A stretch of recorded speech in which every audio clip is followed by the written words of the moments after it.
Ranking pedia education YouTube channel पर आप सभी का स्वागत है।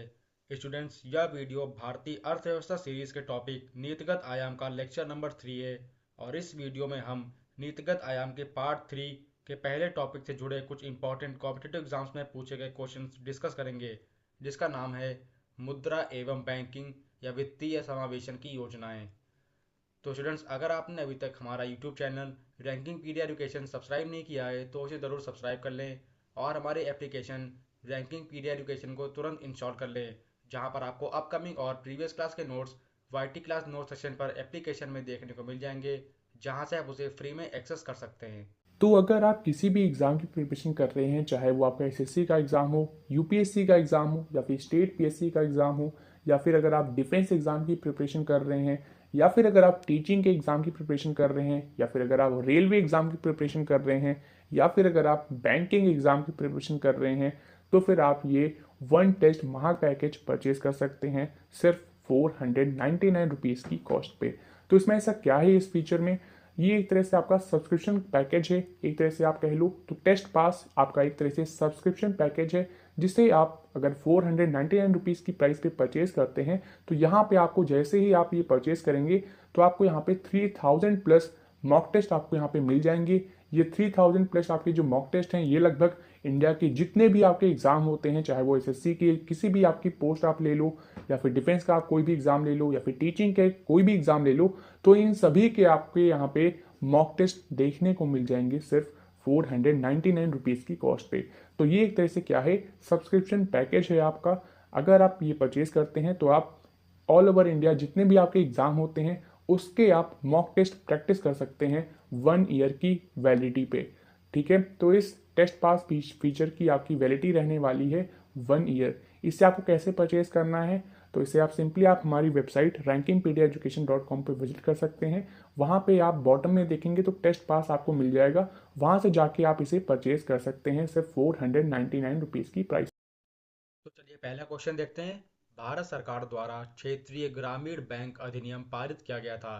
तो वह पारित किया गया था वर्ष 1976 में। चलिए ऐसे नेक्स्ट क्वेश्चन देखते हैं। कृषि तथा ग्रामीण क्षेत्रों को वित्त पोषण करने वाली एक केंद्रीय या शीर्ष संस्था है। तो वह संस्था है नाबार्ड। नाबार्ड एक ऐसी केंद्रीय या शीर्ष संस्था है जो ग्रामीण क्षेत्रों को वित्त पोषण करती है। चलिए नेक्स्ट क्वेश्चन पे आते हैं। वह संगठन जो भारत में सभी जिलों के लिए ग्रामीण उधार योजनाएं तैयार करता है, वह भी है हमारा नाबार्ड। नाबार्ड एक ऐसा संगठन है जो भारत में जितने भी जिले हैं उन सबके लिए ग्रामीण उधार योजनाएं तैयार करता है, वह है नाबार्ड। Next question.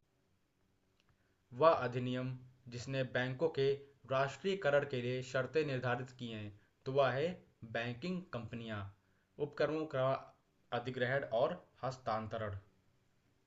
जो अधिनियम था 1970 में, जो अधिनियम आया था वह बैंकिंग कंपनियों के लिए था, जिसने बैंकों के राष्ट्रीयकरण के लिए शर्तें निर्धारित करी गई थी।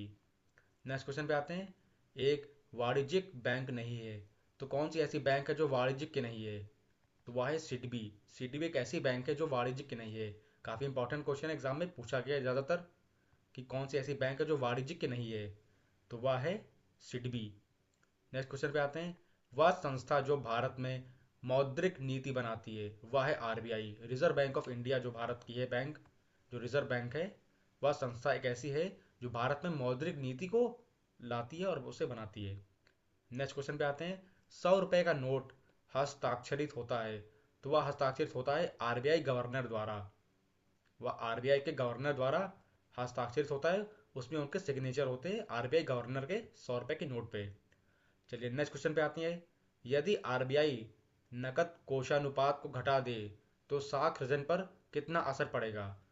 तो वह जो साख सृजन होगी वह बढ़ जाएगी, वह घटेगी नहीं, वह बढ़ जाएगी। ये बहुत इंपॉर्टेंट क्वेश्चन है कि अगर आरबीआई नकद कोषानुपात को घटा दे तो साख सृजन पर क्या असर पड़ेगा, वह बढ़ेगी घटेगी कि? और यहाँ पर आंसर है वह बढ़ जाएगी। अगर कोषानुपात घट जाएगा तो साख सृजन बढ़ जाएगी। ऐसे नेक्स्ट क्वेश्चन पे आते हैं। बैंक दर का अर्थ है।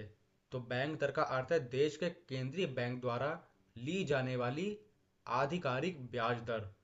ये मतलब है बैंक दर का, कि देश के केंद्रीय बैंक द्वारा ली जाने वाली आधिकारिक जो ब्याज दर होती है, वही बैंक दर का अर्थ होता है। चलिए नेक्स्ट क्वेश्चन पे आते हैं। ऐसे ही 10 रुपए के नोट पर हस्ताक्षर होता है, तो वह हस्ताक्षर होता है आरबीआई के गवर्नर का। 10 रुपए के नोट पर। नेक्स्ट क्वेश्चन पे आते हैं। ऐसे ही भारत में वह बैंक जो सार्वजनिक क्षेत्र का बैंक नहीं है, वह है फेडरल बैंक लिमिटेड। जो हमारा फेडरल बैंक लिमिटेड है भारत का, वह सार्वजनिक क्षेत्र का बैंक नहीं है। उसे सार्वजनिक क्षेत्र का बैंक का दर्जा नहीं दिया गया है, वह है federal bank limited. Next question पे आते हैं। ऐसे ही वह बैंक जिसने सर्वप्रथम इंटरनेट बैंकिंग सेवाओं की पेशकश की थी, वह थी आईसीआईसीआई बैंक। जो आईसीआईसीआई बैंक थी, उसने सबसे पहले इंटरनेट बैंकिंग सेवाओं की पेशकश की थी। चलिए नेक्स्ट क्वेश्चन पे आते हैं। एक सहकारी समिति के गठन के लिए न्यूनतम कितने सदस्यों की आवश्यकता होती है? तो उसमें आवश्यकता होती है 10 सदस्यों की। 10 सदस्य होंगे तभी उसमें सहकारी समिति का गठन हो पाएगा। कम से कम 10 सदस्य होने चाहिए, मतलब सहकारी समिति के गठन के लिए। इंपॉर्टेंट क्वेश्चन एग्जाम में पूछा गया है आपका कि क्यों कम से कम कितने सदस्य होने चाहिए सहकारी समिति के गठन के लिए? तो वह होने चाहिए आपके 10 सदस्य। नेक्स्ट क्वेश्चन पे आते हैं। आयात निर्यात एग्जिम बैंक स्थापित हुआ था, वह स्थापित हुआ था सन 1982 में। सन 1982 में आपका जो है आयात निर्यात बैंक स्थापित हुआ था। नेक्स्ट क्वेश्चन पे आते हैं। एक सामान्य बही खाता जो लोगों के खातों के अलावा उनकी परिसंपत्तियों और देयताओं से संबंधित होता है, वह है वास्तविक खाता। जो वास्तविक खाता होता है हमारा, वो बाकी लोगों के खातों के अलावा उनकी परिसंपत्तियों और देयताओं से संबंधित होता है। नेक्स्ट क्वेश्चन पे आते हैं। भारत में सार्वजनिक क्षेत्र के बैंकों में सबसे बड़ा बैंक कौन सा है? वह है स्टेट बैंक ऑफ इंडिया। जो स्टेट बैंक ऑफ इंडिया है हमारा, वो सभी सार्वजनिक क्षेत्र के बैंकों से सबसे बड़ा बैंक वही है, state bank of India. Next question पे आते हैं। The imperial bank of India को राष्ट्रीयकरण के पश्चात नाम दिया गया, उसे नाम दिया गया भारतीय स्टेट बैंक। जो the imperial bank of India थी, उसके राष्ट्रीयकरण के पश्चात उसका नाम दिया गया भारतीय स्टेट बैंक। नेक्स्ट क्वेश्चन पे ऐसे ही आता है। भारत देश में कृषि और संबंधित क्रियाकलापों को किसके द्वारा सबसे अधिक उधार प्रदान किया गया है? तो वह कौन सी बैंक है? वह है वाणिज्यिक बैंक। जो वाणिज्यिक बैंक है उसको सबसे ज़्यादा बार, सबसे अधिक बार उधार जो है प्रदान किया गया है भारत में कृषि और संबंधित क्रियाकलापों के लिए। नेक्स्ट क्वेश्चन पे आते हैं। ऐसे ही मुद्रा का तात्पर्य होता है, तो मुद्रा का तात्पर्य होता है मूल्य का मापक से। जो मूल्य का मापक होता है उसका तात्पर्य होता है मुद्रा से। नेक्स्ट क्वेश्चन पे आते हैं। 1 रुपए के नोट पर हस्ताक्षर होते हैं, तो वह हस्ताक्षर होते हैं वित्त सचिव के। इस बार आरबीआई गवर्नर के नहीं होते हैं, इस बार 1 रुपए के नोट पर हस्ताक्षर होते हैं वित्त सचिव के। बहुत ही इंपॉर्टेंट क्वेश्चन एग्जाम में पूछा गया है कि 1 रुपए के नोट पे किसके मतलब सिग्नेचर होते, किसके हस्ताक्षर होते हैं? तो वह है वित्त सचिव के। नेक्स्ट क्वेश्चन पे आते हैं। रिजर्व बैंक ऑफ इंडिया की स्थापना हुई है, तो रिजर्व बैंक ऑफ इंडिया की स्थापना हुई थी अप्रैल 1935 में। सन 1935 में अप्रैल के महीने में रिजर्व बैंक ऑफ इंडिया की स्थापना हुई थी। बहुत ही इंपॉर्टेंट क्वेश्चन एग्जाम में पूछा गया है। देखिए आरआरबी से लेके कितने एग्जाम में पूछा गया, यूपीएसआई, यूपीपी कांस्टेबल, यूपीपीएससी, बहुत एग्जाम्स में पूछा गया है ये कि रिजर्व बैंक ऑफ इंडिया की स्थापना कब हुई थी? तो वह हुई थी अप्रैल महीने के सन 1935 में। चलिए नेक्स्ट क्वेश्चन पे आते हैं। वह प्रथम माइक्रो वित्त कंपनी जो भारत में अगस्त सन 2015 में एक बैंक के रूप में परिवर्तित हो गई, तो वह थी बंधन बैंक। जो बंधन बैंक थी हमारी, वह सन 2015 में एक बैंक के रूप में परिवर्तित हो गई। पहले वह प्रथम माइक्रो वित्त कंपनी में, ऐसा कंपनी मतलब जो भारत में थी, वो उसके जरिए एक थी पहले, बात को चेंज करके सन 2015 में वह एक बंधन बैंक बन गई, उसका नाम फिर बंधन बैंक हो गया। नेक्स्ट क्वेश्चन पे आते हैं। एक द्रव्यता अनुपात है, तो वह है चालू अनुपात। चालू अनुपात ही एक ऐसा अनुपात है जो द्रव्यता अनुपात जिसे कहा जाता है। नेक्स्ट क्वेश्चन पे आते हैं। ऐसा राज्य जहां कोई क्षेत्रीय ग्रामीण बैंक नहीं है, कौन सा ऐसा राज्य है बताइए? वह राज्य है सिक्किम। सिक्किम एक ऐसा राज्य है भारत देश का जहां कोई क्षेत्रीय ग्रामीण बैंक नहीं है। नेक्स्ट क्वेश्चन पे आते हैं। वाणिज्यिक बैंकों के दूसरे राष्ट्रीयकरण में कौन से बैंकों का राष्ट्रीयकरण हुआ है, मतलब कितने बैंकों का राष्ट्रीयकरण हुआ है? तो वह है 6। टोटल 6 बैंकें हैं जिनका राष्ट्रीयकरण हुआ है वाणिज्यिक बैंकों के दूसरे राष्ट्रीयकरण में। नेक्स्ट क्वेश्चन पे आते हैं। डिजिटल मुद्रा का एक रूप है, तो वह कौन सा रूप है? बिटकॉइन। बिटकॉइन को ही डिजिटल मुद्रा मुद्रा कहते हैं या डिजिटल करेंसी कहते हैं बिटकॉइन को। नेक्स्ट क्वेश्चन पे आते हैं। संसद ने स्टेट बैंक ऑफ इंडिया के साथ कितने सहायक बैंकों को मर्ज करने के लिए स्टेट बैंक मतलब निरस्त और संशोधन वाले विधेयक 2017 में पारित किया गया है? तो वह टोटल कितने बैंक थे? 6 टोटल वो सहायक बैंक थे जिनको मर्ज करने के लिए स्टेट बैंक विधेयक 2017 पारित किया गया था। संसद में मतलब ये सीट पारित पारित करी गई थी। नेक्स्ट क्वेश्चन पे आते हैं। नाबार्ड का विस्तृत रूप है मतलब नाबार्ड का इसमें फुल फॉर्म पूछा गया है तो वह है एन से नेशनल, ए फिर national agricultural bank and rural development, ये है इसका पूरा full form, national bank for agriculture and rural development, यह नाबार्ड का विस्तृत रूप है। चलिए नेक्स्ट क्वेश्चन पे आते हैं। ऐसे ही स्वतंत्र भारत में पहली बार मुद्रा विमुद्रीकरण का प्रयास हुआ था, वह होता सन 1978 ई में। 1978 ई में पहली बार भारत देश में, स्वतंत्र भारत देश में मुद्रा विमुद्रीकरण का प्रयास किया गया था। नेक्स्ट क्वेश्चन पे आते हैं। वह अधिनियम जिसमें एक ऐसा प्रावधान है जो भारत सरकार को भारतीय रिजर्व बैंक को निर्देश जारी करने का अधिकार देता है, तो वह एकमात्र कौन सा बैंक है? वह है आरबीआई। अधिनियम की धारा 7 के अनुसार जो भारत सरकार है वह भारतीय रिजर्व बैंक को निर्देश जारी करने का अधिकार देती है, वह एक ऐसा अधिनियम है। वह अधिनियम है आरबीआई अधिनियम की धारा 7। इसके तहत मतलब भारत सरकार जो है वह भारतीय रिजर्व बैंक को निर्देश जारी करने का अधिकार देती है। नेक्स्ट क्वेश्चन पे आते हैं। ऐसे ही आरबीआई की जब स्थापना हुई तब इसका केंद्रीय कार्यालय स्थित था, तो वह पहला स्थित कहाँ था? कोलकाता शहर में। कोलकाता शहर में आरबीआई की स्थापना होते वक्त उसका पहला केंद्रीय कार्यालय वहीं पर ही स्थित था। नेक्स्ट क्वेश्चन पे आते हैं। भारत में सिक्कों की ढलाई का एकमात्र अधिकार किसके पास है? वह अधिकार है केवल भारत सरकार के पास, वह किसी भी भारत की राज्य सरकार के पास नहीं है, वह केवल सेंट्रल गवर्नमेंट के पास यानी कि भारत सरकार के पास ही उसका अधिकार है सिक्कों की ढलाई का। नेक्स्ट क्वेश्चन पे आते हैं। रिजर्व बैंक ऑफ इंडिया द्वारा नियुक्त एक वरिष्ठ अधिकारी है जो ग्राहकों की शिकायतों का समाधान करता है, तो वह है बैंकिंग लोकपाल। जो बैंकिंग लोकपाल होता है वह सभी ग्राहकों की शिकायतों का समाधान करता है। नेक्स्ट क्वेश्चन पे आते हैं। केंद्रीय मंत्रिमंडल ने क्षेत्रीय ग्रामीण बैंक को आरबीआई के पुनर्पूंजीकरण की योजना को किस वर्ष तक विस्तार की मंजूरी दे दी है? तो वह है सन 2020 में। वर्ष 2020 में जितने भी क्षेत्रीय ग्रामीण बैंक हैं उनके पुन पुनर्पूंजीकरण की योजना को के विस्तार को मंजूरी दे दी गई है वर्ष 2020 में। नेक्स्ट क्वेश्चन पे आते हैं। वह बैंक जिसके द्वारा सिंपली क्लिक क्रेडिट कार्ड योजना प्रारंभ की गई है वह है एसबीआई। एसबीआई के लिए सिंपली क्लिक नाम की क्रेडिट कार्ड योजना प्रारंभ करी गई थी। नेक्स्ट क्वेश्चन पे आते हैं। पूर्ति अपनी मांग का सृजन स्वयं करती है, यह कथन है जेबी से का। जेबी से का यह कथन है कि पूर्ति अपनी मांग का सृजन स्वयं करती है। काफ़ी इंपॉर्टेंट क्वेश्चन है एग्जाम में आपका, ये पूछ सकता है कि पूर्ति अपनी मांग का सृजन स्वयं करती है, यह किसने कहा था, यह कथन किसका है? तो यह कथन है जेबी से का। नेक्स्ट क्वेश्चन पे आते हैं। उत्पादन लागत में शामिल ऊपरी व्यय मतलब ओवरहेड एक्सपेंस है वह है बीमा।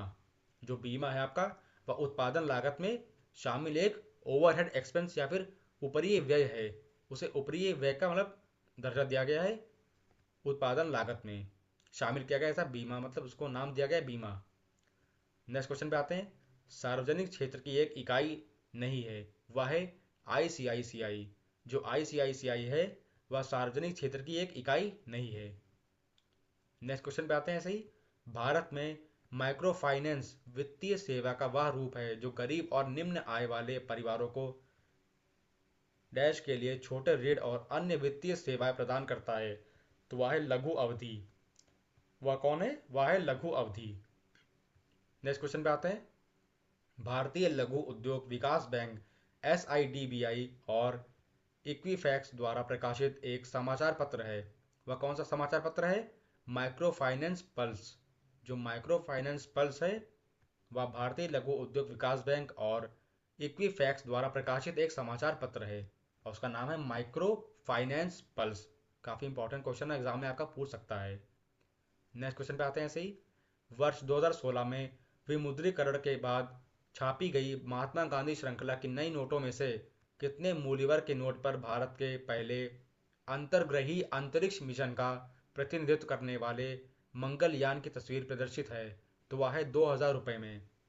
फिलहाल 2000 का नोट बंद है नोटबंदी के चलते, लेकिन 2000 के नोट पर ही वो चीज़ मतलब मंगलयान की तस्वीर प्रदर्शित करी गई थी उसमें।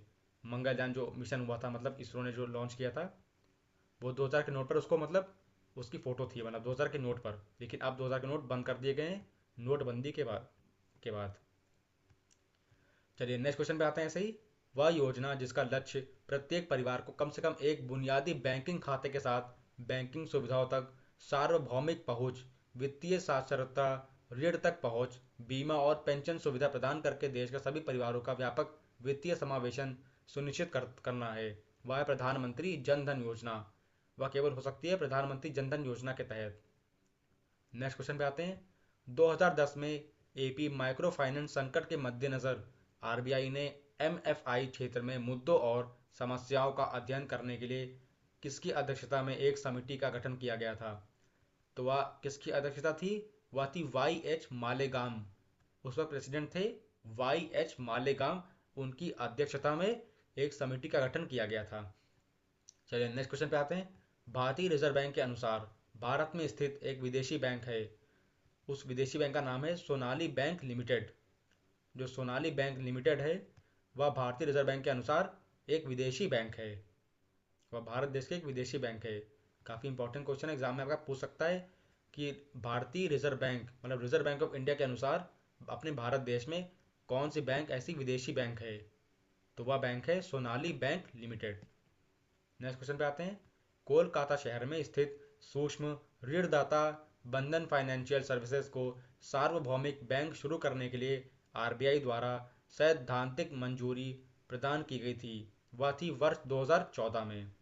वर्ष 2014 में सार्वभौमिक बैंक शुरू करने के लिए आरबीआई द्वारा सैद्धांतिक मंजूरी प्रदान करी गई थी। नेक्स्ट क्वेश्चन पे आते हैं। भारतीय स्टेट बैंक एसबीआई का मुख्यालय स्थित है। तो वह मुख्यालय कहाँ स्थित है? हेडक्वार्टर स्थित है मुंबई में। एसबीआई का मुख्यालय मतलब हेडक्वार्टर स्थित है मुंबई में, मुंबई शहर में। नेक्स्ट क्वेश्चन पे आते हैं। भारतीय मुद्रा प्रणाली में किस बैंक को अंतिम ऋणदाता कहा जाता है? तो वह बैंक है भारतीय रिजर्व बैंक। भारतीय चलिए ऐसे नेक्स्ट क्वेश्चन पे आते हैं। सूक्ष्म लघु और मध्यम उद्यम एमएसएमईज क्षेत्र की वृद्धि एवं विकास में सहायता करने के प्रयोजनार्थ भारतीय संसद के एक अधिनियम के तहत 1990 में स्थापित एक स्वतंत्र वित्तीय संस्थान है। वह है एसआईडीबीआई। वह संस्थान कौन सा है? एसआईडीबीआई। चलिए नेक्स्ट क्वेश्चन पे आते हैं। M3 जिसकी बात हमने प्रीवियस क्वेश्चन में करी थी, अर्थात मुद्रा आपूर्ति का माप की गणना के लिए किन सूत्र का उपयोग किया जाता है? तो वह फॉर्मूला है, वह सूत्र है M3 equal to CU plus DD plus वाणिज्यिक बैंकों की निवल सावधि जमा राशि। यह है मेन फॉर्मूला M3 का। M3 को निकालने का M3 equal to CU plus DD plus वाणिज्यिक बैंकों की निवल सावधि जमा राशि। ये इंपॉर्टेंट क्वेश्चन आपका एग्जाम में पूछ सकता है।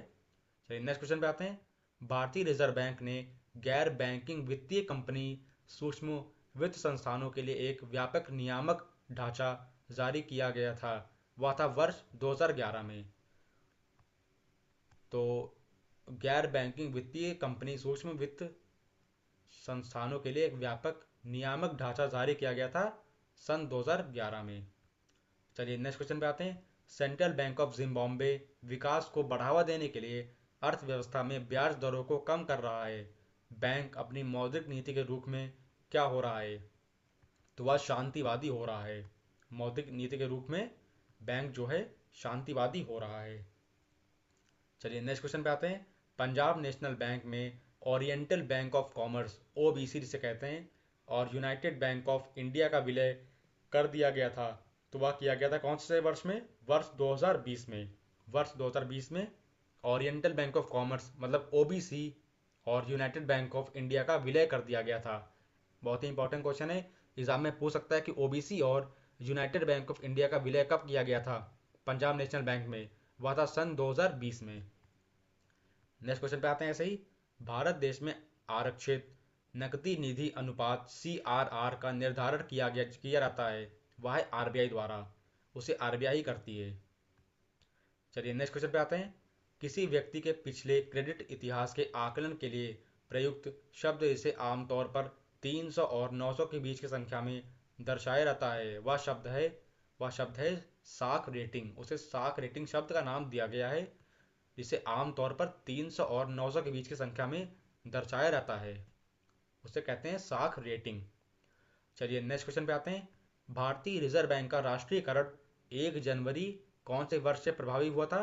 वह सन था 1949। मतलब आज़ादी के ठीक 2 साल बाद 1949 में भारतीय रिजर्व बैंक का राष्ट्रीयकरण हुआ था, ठीक 1 जनवरी 1949 को। चलिए नेक्स्ट क्वेश्चन पे आते हैं। भारत में साख नियंत्रण, क्रेडिट कंट्रोल इसे कहते हैं, उसका कार्य क्या करती है? वह कार्य करती है भारतीय रिजर्व बैंक। भारतीय रिजर्व बैंक भारत देश में साख नियंत्रण मतलब क्रेडिट कंट्रोल का कार्य करती है, का काम करती है। चलिए नेक्स्ट क्वेश्चन पे आते हैं। भारतीय रिजर्व बैंक की मुख्य भूमिका है या भारत में वित्तीय क्षेत्र का समेकित पर्यवेक्षण करता है। जो मेन पर्पस है, जो मुख्य काम है जो भारतीय रिजर्व बैंक का, वह है भारत देश में वित्तीय क्षेत्र का समेकित पर्यवेक्षण करना। चलिए नेक्स्ट क्वेश्चन पे आते हैं। जुलाई सन 2019 में उस समय के सबसे बड़े NBFC MFI का इंडसइंड बैंक के साथ विलय हो गया। वह था भारत फाइनेंशियल इंक्लूजन लिमिटेड। वह था कौन सा bank? Bharat financial inclusion limited. उसके साथ NBFC MFI का इंड इंडसइंड हो गया, इंडसइंड बैंक के साथ उसका विलय हो गया था, इंडसइंड बैंक के साथ। बैंक ऑफ बड़ौदा के संस्थापक थे, तो कौन संस्थापक थे? महाराजा सयाजीराव गायकवाड़ तृतीय। जो महाराजा सयाजीराव गायकवाड़ तृतीय थे, वह बैंक ऑफ बड़ौदा के संस्थापक थे, फाउंडर थे। उन्होंने ही बैंक ऑफ बड़ौदा की खोज करी थी। बहुत ही इंपॉर्टेंट क्वेश्चन है आपका, ये एग्जाम में पूछ सकता है कि बैंक ऑफ बड़ौदा के संस्थापक कौन थे, के फाउंडर कौन थे? तो वह थे महाराजा सयाजीराव गायकवाड़ तृतीय। चलिए नेक्स्ट क्वेश्चन पे आते हैं। वह संस्थान जिसने 1992 में पायलट आधार पर भारत में माइक्रो फाइनेंस गतिविधि शुरू की थी, वह थी नाबार्ड। नाबार्ड ने ही सन 1992 में पायलट आधार पर भारत में माइक्रो फाइनेंस गतिविधि शुरू करी थी। नेक्स्ट क्वेश्चन पे आते हैं। मुद्रा का प्राथमिक कार्य है या विनिमय का माध्यम है, या विनिमय का माध्यम है। मुद्रा का यह प्राथमिक काम है कि यह जो है विनिमय का एक मजबूत माध्यम है। चलिए नेक्स्ट क्वेश्चन पे आते हैं। 2014 में भारतीय रिजर्व बैंक द्वारा बैंक लाइसेंस प्राप्त करने वाला देश का पहला माइक्रो फाइनेंस संस्थान था। वह संस्थान था बंधन फाइनेंशियल सर्विसेज प्राइवेट लिमिटेड। वह संस्थान कौन सा था माइक्रो फाइनेंस का? बंधन फाइनेंशियल सर्विसेज प्राइवेट लिमिटेड। यह आपका एग्जाम में पूछ सकता है कि कौन सा देश का पहला माइक्रो फाइनेंस संस्थान था?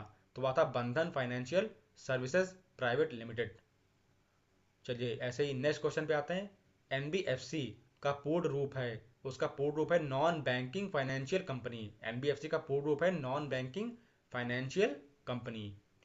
ऐसे नेक्स्ट क्वेश्चन पे आते हैं। आरक्षित नकदी निधि अनुपात है, तो वह है वाणिज्यिक बैंकों की जमा राशियों का वह न्यूनतम अंश जिसे वाणिज्यिक बैंकों को RBI के पास रखना होता है, वह है आरक्षित नकदी निधि का अनुपात। चलिए ऐसे ही नेक्स्ट क्वेश्चन पे आते हैं।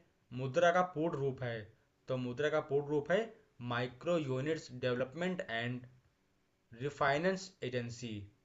या मुद्रा का फुल फॉर्म है माइक्रो यूनिट्स, M से माइक्रो, U से यूनिट्स, फिर D से डेवलपमेंट, एंड R से रेफिनेंस, फिर A से एजेंसी। ये मुद्रा का फुल फॉर्म है या उसका पूर्ण रूप है micro units development and refinance agency. ऐसे ही नेक्स्ट क्वेश्चन पे आते हैं। वह पशु जो भारतीय रिजर्व बैंक के प्रतीक चिन्ह पर मौजूद है, वह है बाघ। बाघ एकमात्र ऐसा पशु है जो अपने भारतीय रिजर्व बैंक के प्रतीक चिन्ह पर मौजूद है। चलिए नेक्स्ट क्वेश्चन पे आते हैं। शक्तिकांत दास को भारतीय रिजर्व बैंक का गवर्नर नियुक्त किया गया था, तो वह नियुक्त किया गया था वर्ष 2018 में। सन 2018 में शक्तिकांत दास को रिजर्व बैंक ऑफ इंडिया मतलब भारतीय रिजर्व बैंक का गवर्नर नियुक्त किया गया था। चलिए नेक्स्ट क्वेश्चन पे आते हैं। भारत में पहली माइक्रो फाइनेंस पहल थी, वह थी सेवा बैंक। वह सेवा बैंक के द्वारा ही भारत में पहली माइक्रो फाइनेंस पहल करी गई थी।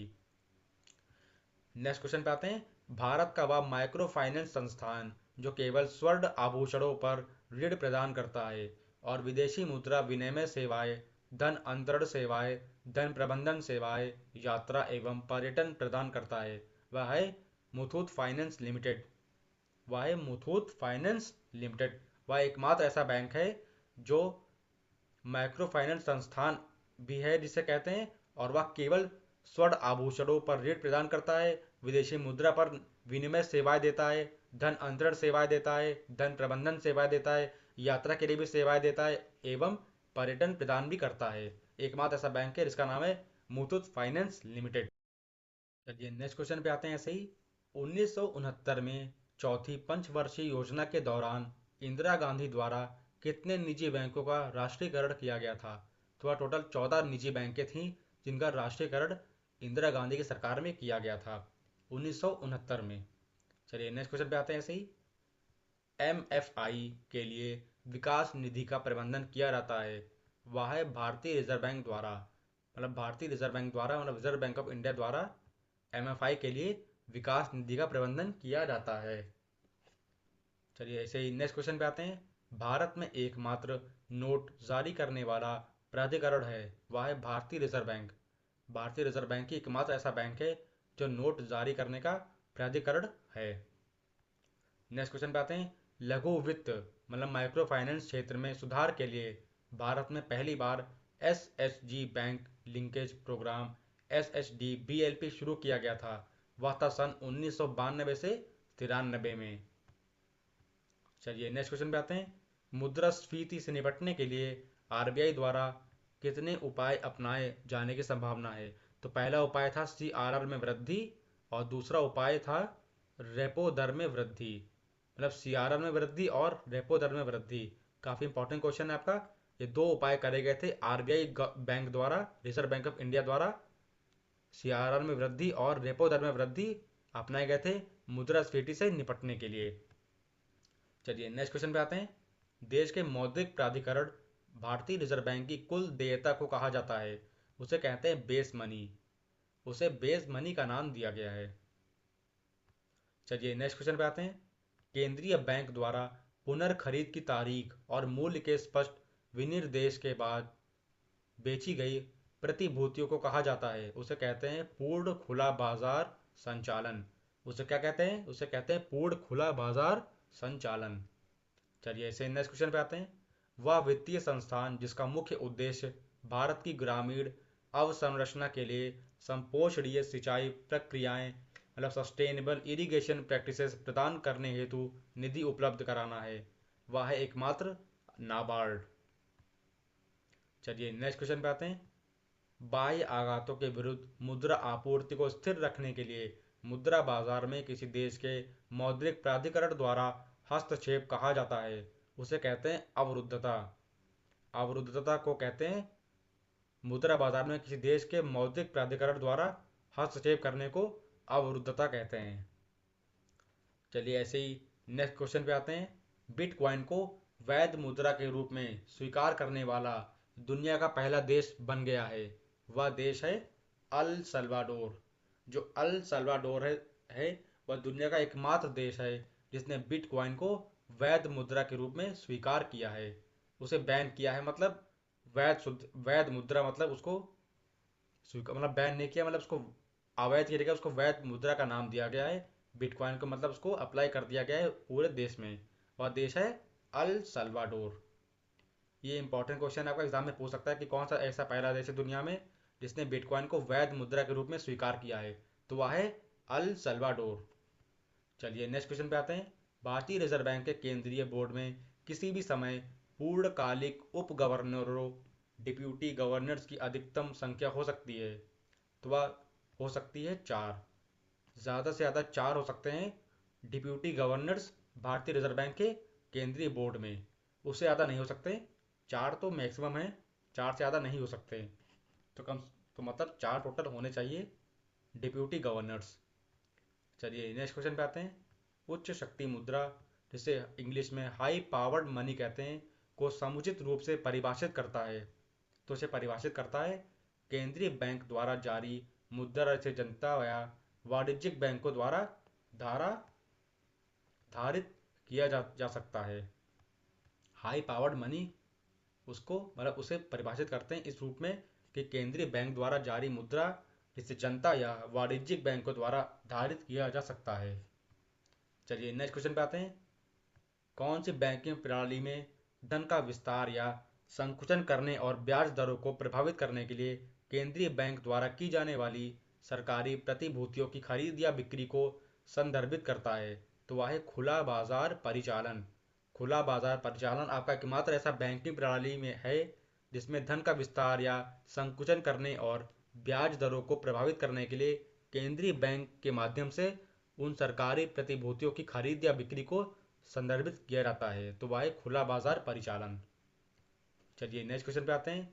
विजया बैंक और देना बैंक का विलय किस बैंक में हुआ है? तो वह हुआ है बैंक ऑफ बड़ौदा में।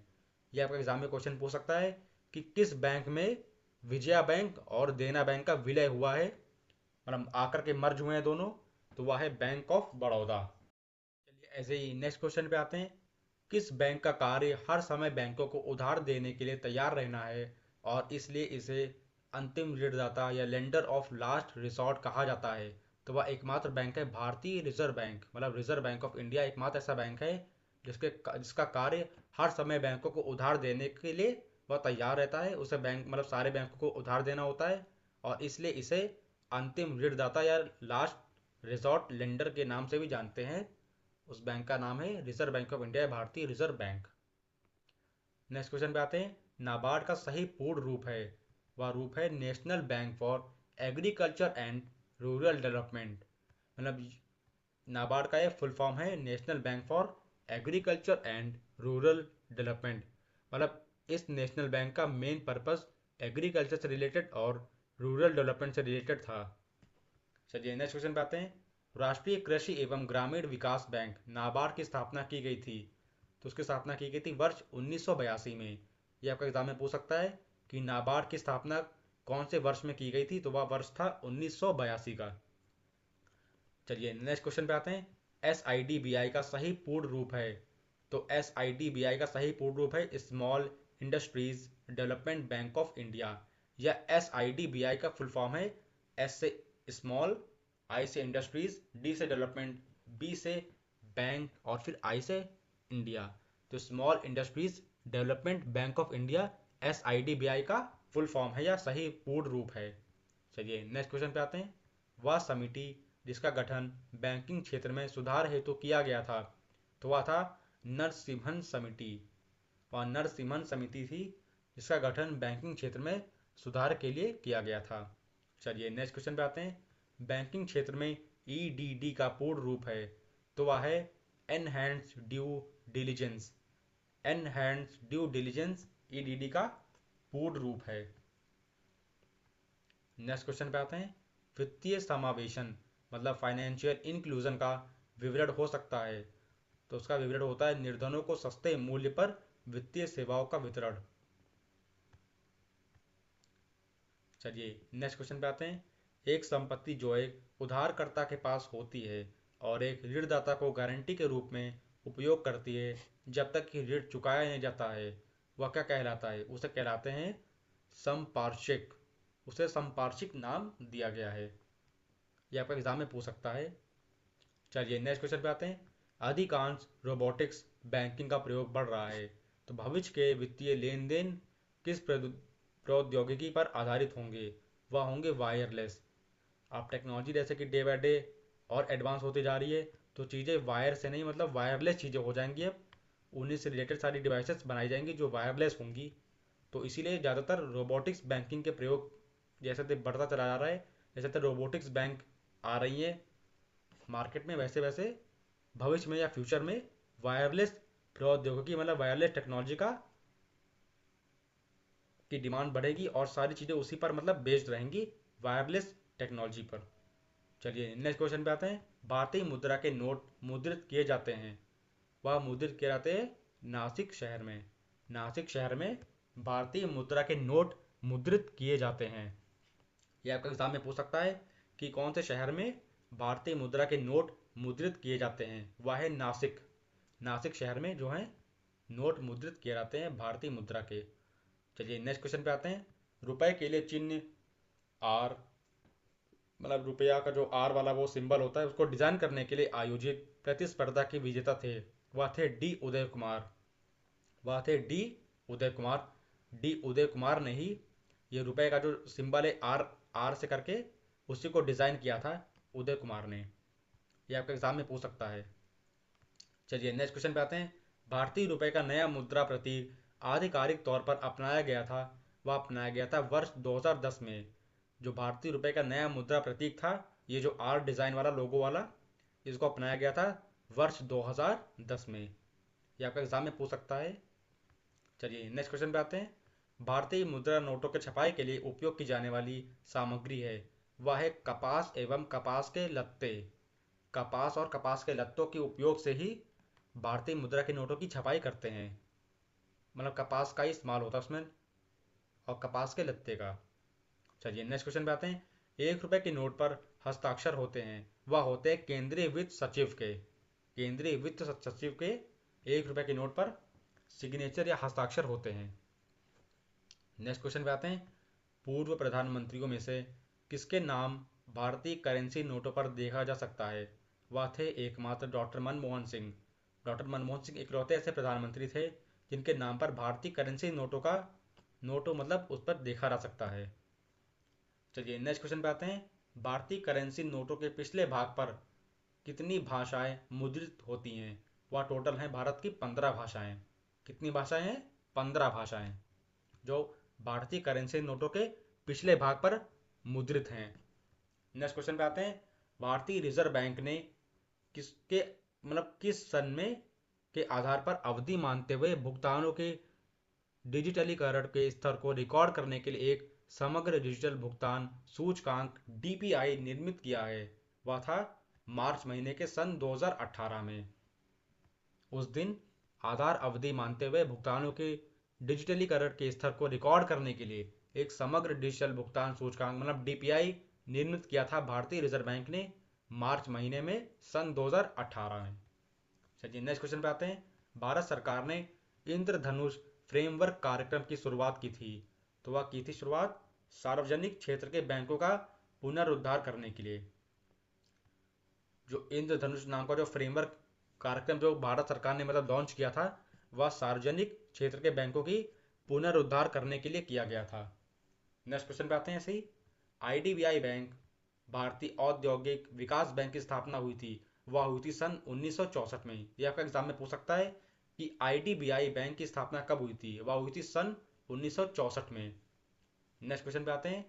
भारतीय रिजर्व बैंक के पहले भारतीय गवर्नर थे, वह थे C D Deshmukh. C D Deshmukh Bharat के भारतीय रिजर्व बैंक के पहले भारतीय गवर्नर थे। नेक्स्ट क्वेश्चन पे आते हैं। सुरक्षित ई भुगतान के विकल्प के लिए आरबीआई ने शुरुआत की थी विजन 2021 की।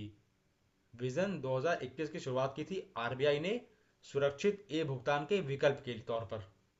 उसके लिए मतलब बैंकिंग के क्षेत्र में एसएलआर का पूर्ण रूप है, वह है स्टैट्यूटरी लिक्विडिटी रेशियो। एसएलआर का मतलब है एस से स्टैट्यूटरी, एल से लिक्विडिटी और आर से रेशियो। यह फुल फॉर्म है एसएलआर का, अगर बैंकिंग के क्षेत्र की बात करें तो। नेक्स्ट क्वेश्चन पे आते हैं। क्षेत्रीय ग्रामीण बैंकों की स्थापना की गई थी, वह की गई थी वर्ष 1975 में। 1975 में भारतीय ग्रामीण बैंकों मतलब क्षेत्रीय जितने भी ग्रामीण बैंक थे, उन सबकी स्थापना की गई थी 1975 में।